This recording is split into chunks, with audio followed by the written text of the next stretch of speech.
I'm not going out there.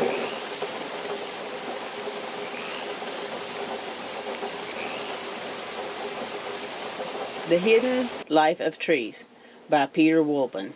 This book will change your life. Here's the first page. Just hit pause on the video for a sec if you want to read it. What are some crucial moments for you during your commercial forestry career that caused you to shift your life and your perspective in this way? First thing was when we felled an old dead beech tree, which I thought was just worth firewood. And after I felled, or the woodworkers have felled this old tree, and it was transported for firewood. But afterwards, I felt sorry for the insects, for the fungi which were living in this old tree. And then I began to think about what I'm really doing to this forest. The One Straw Revolution, Masanobu Fukuoka.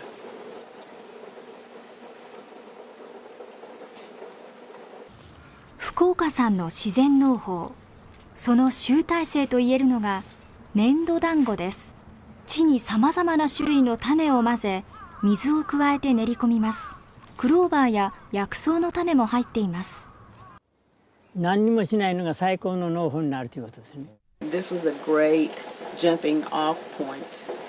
Know your soil. Amigo Bob Contasano.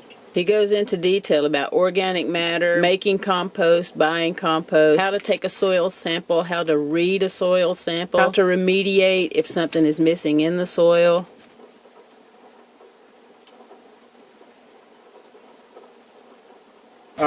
So I live in the Sierra foothills, and I think everybody else here is an immigrant.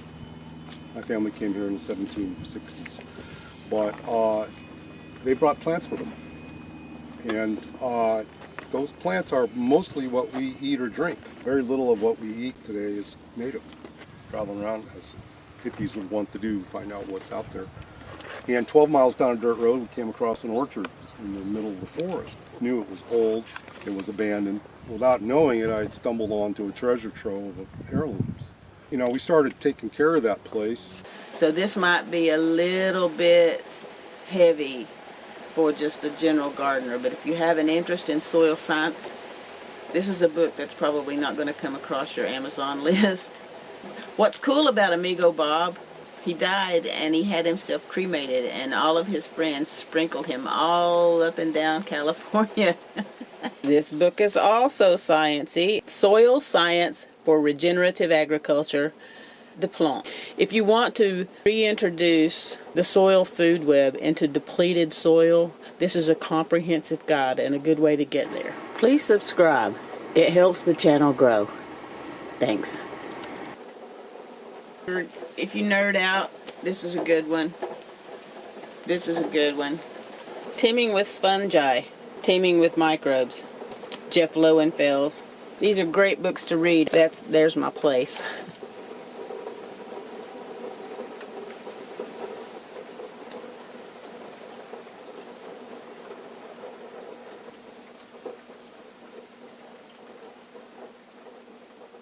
So the trilogy, it turns out, was not enough. Now I have a quadrilogy. And the books basically deal with the fact that plants produce exudates, things that drip out of the root system. And these exudates attract microbes. Your sweat is the exact same thing. You've probably already heard of the Worm Farmer's Handbook by Rhonda Sherman. My favorite part of this book is the last section where she shows vermicomposting operations of all sizes all around the world. The last section alone is reason enough to purchase this book.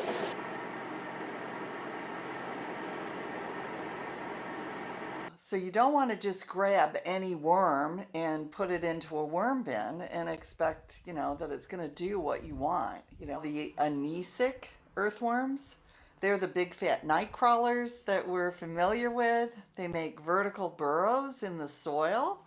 And so they're eating the soil and minerals in the soil.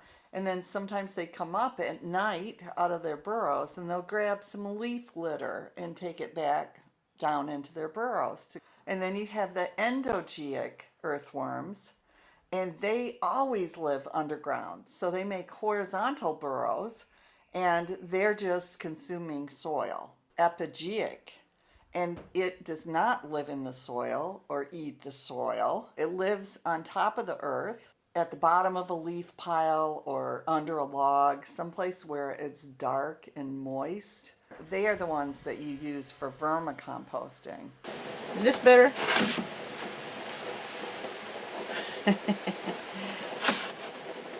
Tree, gate. Mary was the original worm woman, and she died, and her friend Joanne is now Worm Woman 2.0. So they've updated this book, and it is step by step.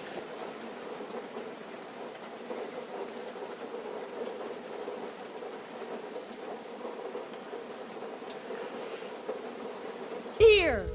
She has a really weird outfit on. She looks like some sort of patrol guard. That's not too far off, James. You might say I'm on worm patrol. I go where the worms go. Oh, come on over here and follow me.